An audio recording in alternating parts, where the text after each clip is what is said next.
Conquérir le pouvoir, étendre leur influence, constituer un califat mondial, voilà les 3 ambitions des frères musulmans. Décrite ce matin sur Europe 1 par l'historien Michael Prazan, dont vous pouvez retrouver l'interview intégrale sur europe1.fr. Le frérisme, de plus en plus présent en France, c'est d'ailleurs l'objet d'un rapport que le ministère de l'Intérieur annonce dévoiler sous peu et dont le journal L'Opinion a pu se procurer quelques extraits. Antoine Bienvaux. Oui, selon le journal L'Opinion, ce rapport décrit les frères musulmans comme une menace qui s'étend de manière pernicieuse et progressive.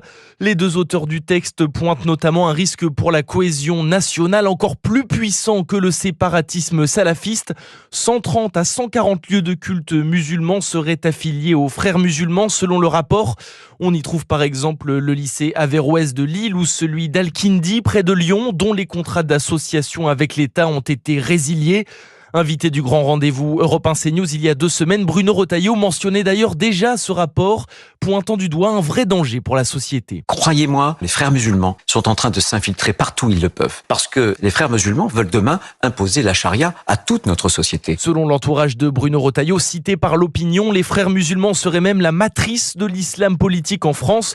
Le ministre de l'Intérieur appelle d'ailleurs les préfets à être très vigilants face à tout soupçon de clientélisme sur les listes électorales en vue des prochaines élections municipales de 2026. Antoine Bienvaux.